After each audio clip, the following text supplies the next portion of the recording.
Hello, today is March 23rd, 2023. I'm Sarah Crafassi from LB3, and this is Staying Connected. On today's podcast, I'm joined by Ben Fox, one of TC2's managing directors, and we're going to talk about negotiating cloud commitments.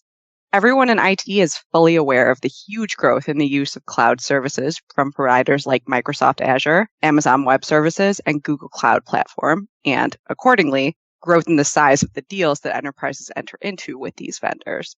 One of the primary commercial considerations in these deals is the scope of any commitment that a customer might agree to in return for discounts and other benefits. So today I'm chatting with Ben about what you should be considering when negotiating your enterprise's cloud commitment. Hey, Ben, thanks for joining me to talk about this, and welcome back to Staying Connected. Well, hello, Sarah. Nice to talk to you. It's been a little while since I've done one of these. Yeah, we're glad to have you back. So TC2 and LB3 have always spent a lot of time talking at conferences and educating our clients about commitments in telecom deals. But from what you've told me, Ben, it seems like cloud service providers are exactly the same as carriers. Yes, I think that's right, Sarah. Negotiating these cloud commitments, it really does feel a little bit like negotiating telecom commitments 15 years ago. Back then, we used to see a lot of wacky ideas like commitments that would increase year over year, or where the commitment would be the higher of the previous year's commitment and the previous year's spend. I think we used to call those escalator commitments. And now we're seeing all of those same things again, but this time in cloud deals.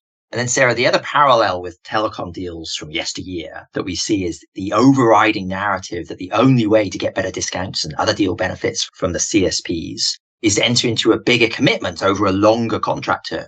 And, we spent years educating the telecom buyer market that whilst, of course, there is some truth that bigger deals get better pricing, of course they do, it's also absolutely not just about the commitment. And really, it is about your negotiation leverage with the supplier.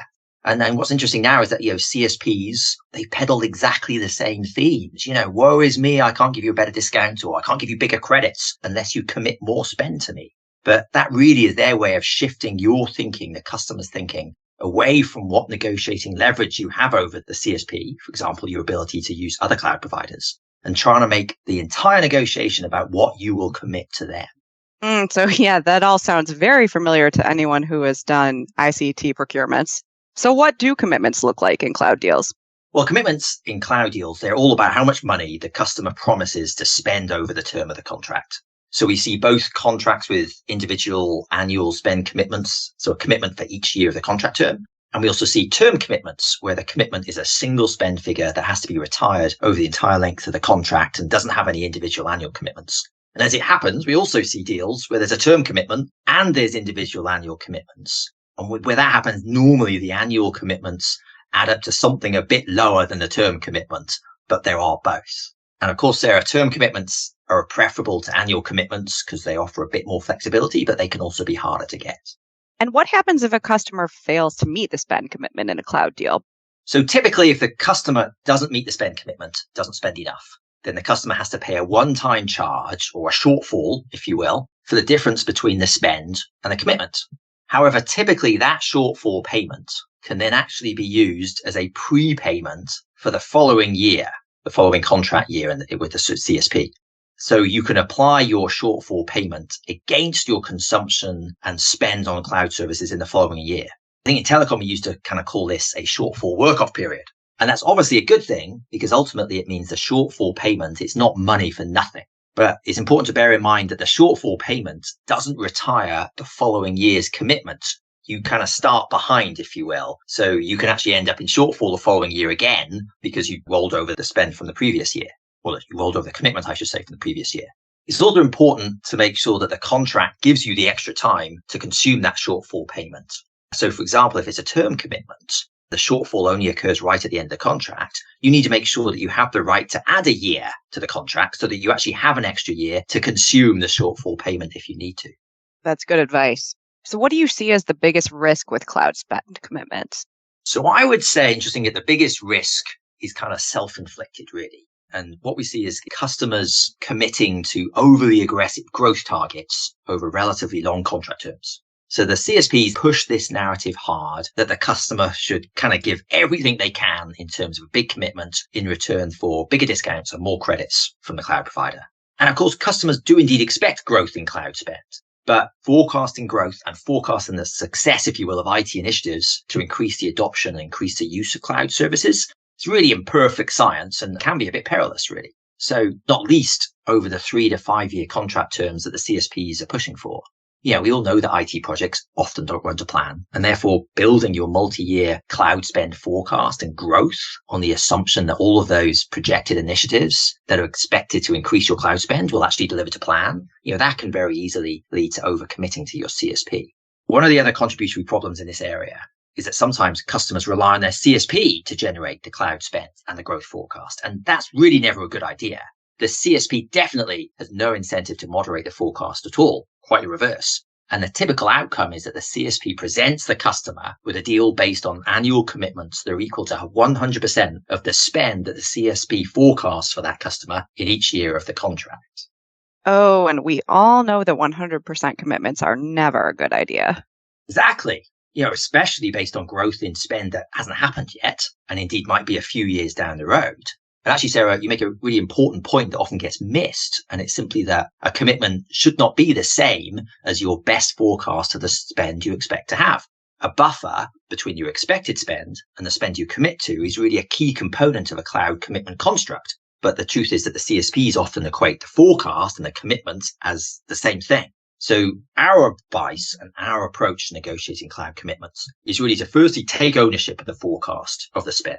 Do your own calculations of how you expect your spend to grow, if at all, over the course of the desired contract term. The truth is that growth in cloud services is absolutely a reality for many customers. So it's not unreasonable to base commitments on sensible growth figures. And of course, as you know, Sarah, that would be heresy really for a telecom deal. But in cloud deals, it's really just a matter of being suitably conservative. So once you've compiled your conservatively forecast spend, you can take control of the commitment negotiation by presenting to the supplier the percentage of your spend that you're willing to commit to. So for instance, say 70% of the spend forecast over the term of the contract. And it's a perfectly reasonable position to present your best guess forecast and then start your negotiation on a commitment with a requirement of for example, 30% buffer between the commitment amount and the forecast spend. And how much of a buffer you need depends on attributes such as how much growth you're forecasting, you being more aggressive, less aggressive, how much existing spend you already have as a base to kind of rely on. But regardless, there should always be a buffer to accommodate all the potential circumstances that could cause spend to be less than expected and cause growth to be slower or lower than expected. And a buffer should be a key tenet of the commitment negotiation. That's some more great advice. Thanks, Ben.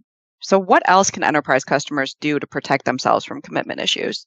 Well, it's definitely worthwhile seeking contractual rights to reduce a commitment in certain circumstances. So especially where the CSP themselves do something that affects your ability to meet the commitment. So for example, if the CSP adversely changes or discontinues one of the service offerings that you use, or changes or removes features and functionalities as they evolve their products and services, or indeed where the CSP's services suffer outages or SLA failures, they're all good things to tie a commitment reduction right to in your contract. It is also good to seek commitment reduction rights to apply in the event you divest part of your business. If you divest 30% of your business, it's good to seek a right to reduce your commitment by 30%, because otherwise you'll be in shortfall.